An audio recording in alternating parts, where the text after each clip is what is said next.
The 37 is totally revamped.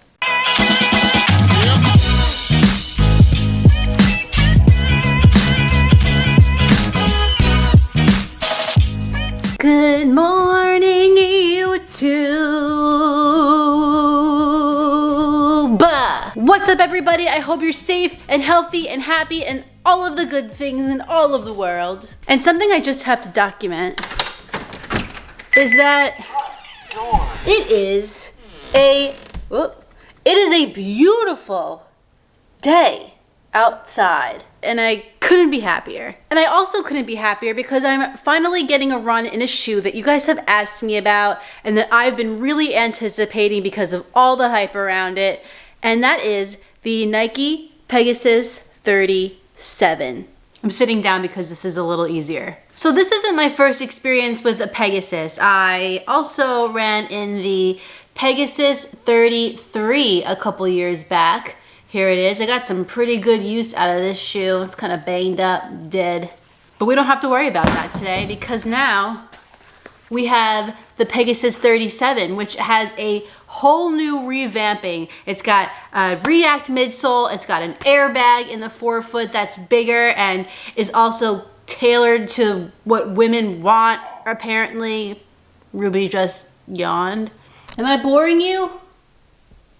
Anyway, we're gonna lace these up today. We're gonna take them for a run, and then I'm gonna tell you all about my first impressions of the Nike Pegasus 37.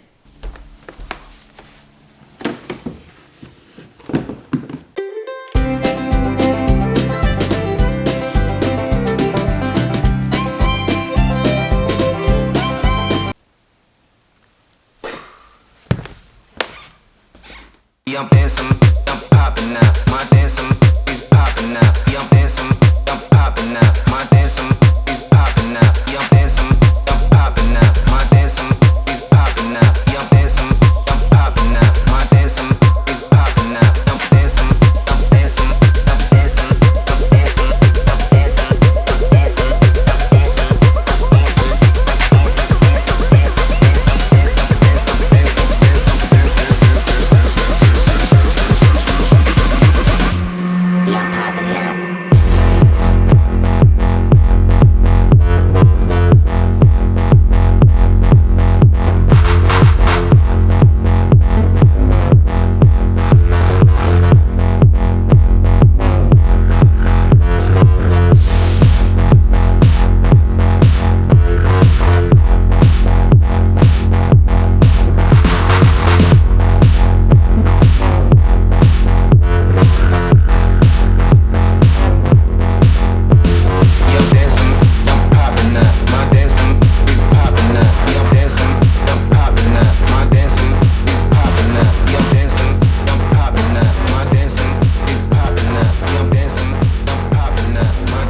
Alright, so I'm back from my run, and now it's time to talk all about the Pegasus 37. Before I get started today, I just want to let you guys know this shoe was given to me by Running Warehouse. However, my review is totally unbiased, and nobody's going to see this before you do, and I'm going to shoot it straight. I'm also not getting paid for this, so there's that. So the Nike Pegasus has been around for a really long time. I think it's always been known as Nike's staple flagship running shoe. It's really not soft and it's not too firm. It's kind of in the middle ground area, maybe leaning towards the firmer side of things. For a long time, it's had the same midsole composition of Cushlon foam with a full-length zoom unit, and the 37 is completely different. Like I said earlier, I haven't run in a Pegasus in a couple years, but we're gonna talk all about my first impressions with the 37. So as for the specs, the Pegasus 37 is 8.4 ounces for a women's size 8, and it's 9.8 ounces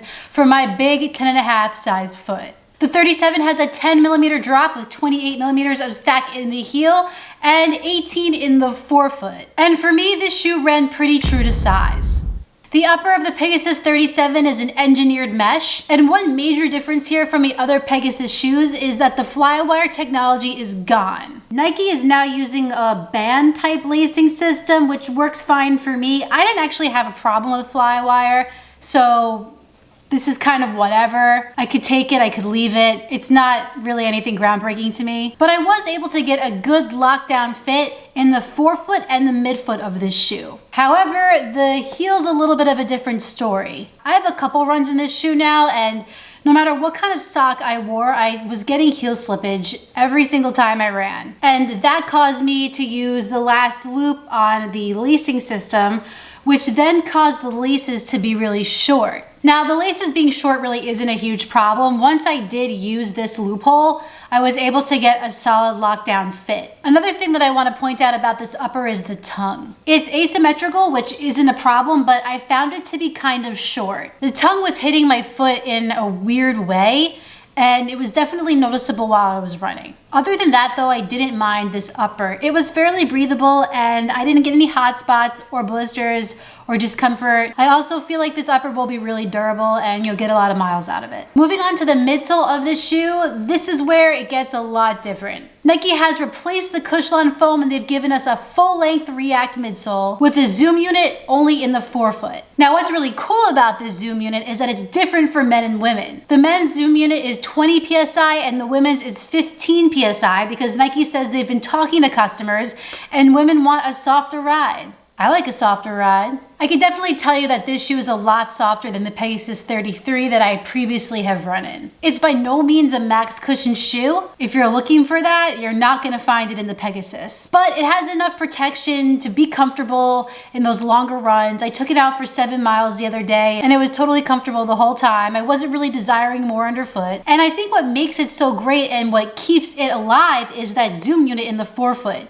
You get a nice pop off your stride and it just rolls you into the next foot strike. I am really happy that they got rid of Cushlon. It was way too firm for me. React is way better, but it never feels to me like it did in the first Epic React. It still feels good, but it's just never felt that good. I think I'm alone on this one, but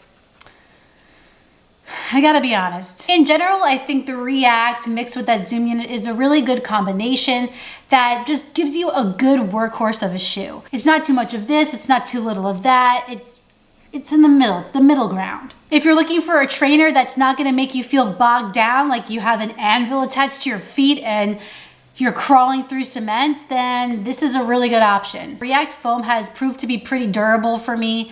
So I think that the midsole can give you just as many miles as the upper. As for the outsole of this shoe, Nike is using both blown rubber and carbon rubber to provide extra traction.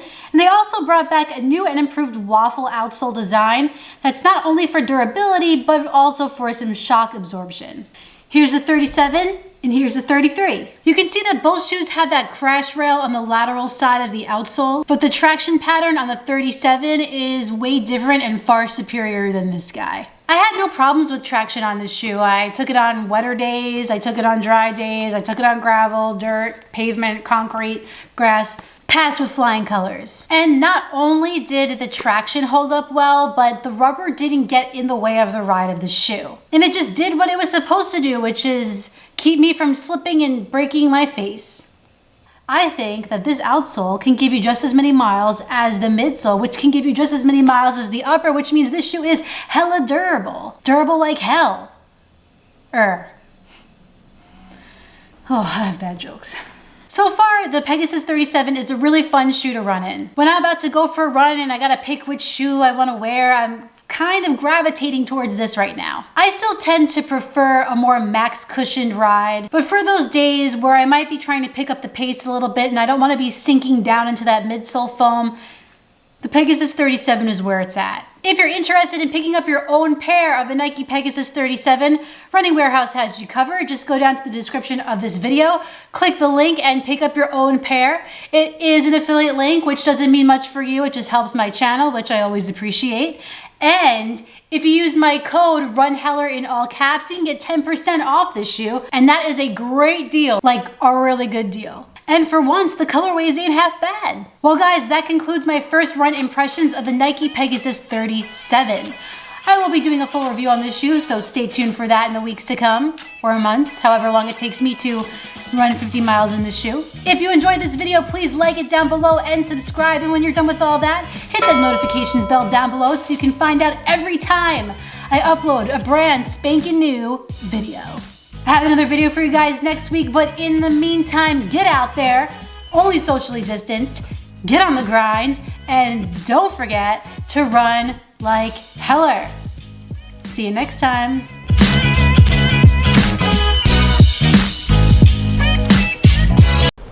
Hey, drop it. Ruby.